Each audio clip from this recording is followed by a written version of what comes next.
दोस्तों नमस्कार। हम आपसे एक बार फिर रूबरू हैं एक और रोचक तथा दिलचस्प किस्से के साथ। और यह किस्सा देश के ऐसे पूर्व प्रधानमंत्री के बारे में है जिन्हें गुदड़ी का लाल कहा जाता है। जी हाँ, हम बात कर रहे हैं पूर्व प्रधानमंत्री लाल बहादुर शास्त्री की।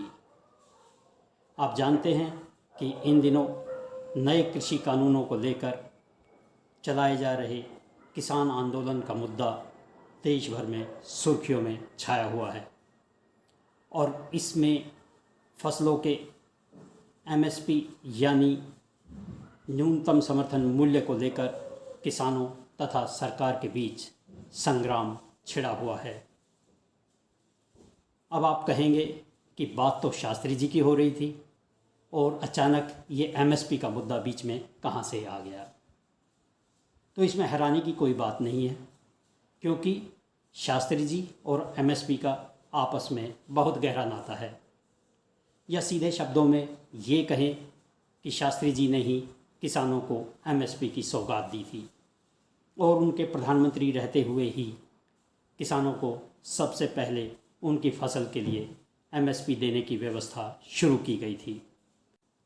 बात 1964 की है, जब देश के पहले प्रधानमंत्री पंडित जवाहरलाल नेहरू की मृत्यु हुई थी और शास्त्री जी ने प्रधानमंत्री के रूप में देश की बागडोर संभाली थी। देश उस समय गंभीर खाद्य संकट से गुजर रहा था और हमारी अच्छी खासी आबादी भोजन के लिए अमेरिका से आने वाले लाल गेहूं की आपूर्ति पर निर्भर थी। दृढ़ निश्चय वाले शास्त्री जी ने ठान लिया कि देश को खाद्यान्न के मामले में आत्मनिर्भर बनाकर ही इस समस्या से निजात पाई जा सकती है। इसके लिए उन्होंने किसानों की माली हालत सुधारने तथा उन्हें खेती के लिए प्रोत्साहित करने का बीड़ा उठाया।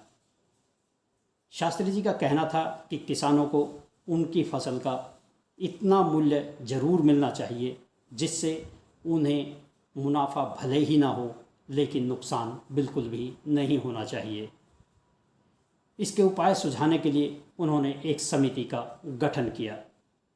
इस समिति ने तमाम पहलुओं पर विस्तार से विचार करने के बाद अपनी रिपोर्ट शास्त्री जी को सौंपी।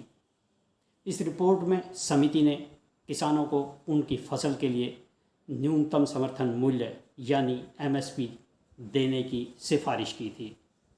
शास्त्री जी ने इस सिफारिश को तुरंत स्वीकार कर लिया और किसानों को सबसे पहले 1966 में गेहूं और धान की फसल के लिए एमएसपी दिया गया। एक अन्य उपाय के तहत शास्त्री जी ने देश के सभी परिवारों से आह्वान किया कि वे सप्ताह में एक दिन उपवास करें। लेकिन यहाँ ध्यान देने वाली बात यह है कि इसकी शुरुआत उन्होंने अपने घर से की। एक दिन उनके बच्चों और परिवार के सभी सदस्यों ने उपवास रखा। जब शास्त्री जी को यह भरोसा हो गया कि उनके बच्चे एक दिन भूखे रह सकते हैं तो उन्होंने इस प्रयोग को पूरे देश में आजमाने के लिए देशवासियों से एक दिन उपवास करने का आह्वान किया। सप्ताह में एक दिन उपवास करने का उनका यह विचार देशवासियों को खूब भाया और उन्होंने इसमें भरपूर सहयोग दिया। एक अन्य उपाय के तहत शास्त्री जी ने यह भी बात कही कि देश में जहाँ भी जो भी खाली जगह है वहाँ पर फसल और सब्जी उगाई जानी चाहिए।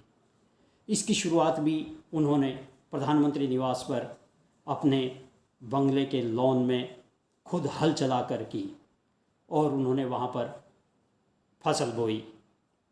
उनके इन उपायों का ज़बरदस्त असर हुआ और देश आगे चलकर खाद्यान्न के मामले में आत्मनिर्भर बन गया। शास्त्री जी एक ऐसे विरले नेता थे जिन्होंने किसानों के मुद्दे पर कभी राजनीति नहीं की और उन्हें वोट बैंक समझे बिना उनके उत्थान के लिए काम किया। शास्त्री जी ने किसानों को एमएसपी की जो सौगात दी थी, आज उसी एमएसपी को लेकर किसानों तथा उनकी आय को दोगुना करने का दम भरने वाली सरकार के बीच संग्राम छिड़ा हुआ है और किसान पिछले करीब 3.5 महीने से सड़कों पर हैं। दोस्तों, आपको हमारा यह वीडियो कैसा लगा? कमेंट बॉक्स में जाकर अपने विचार हमारे साथ अवश्य साझा करें। और आप यदि अपनी पसंद के किसी विषय पर चर्चा चाहते हैं तो उसका जिक्र भी कमेंट बॉक्स में करें। और हाँ, हमारे चैनल को सब्सक्राइब अवश्य करें तथा वीडियो को शेयर और लाइक ज़रूर करें। धन्यवाद। नमस्कार।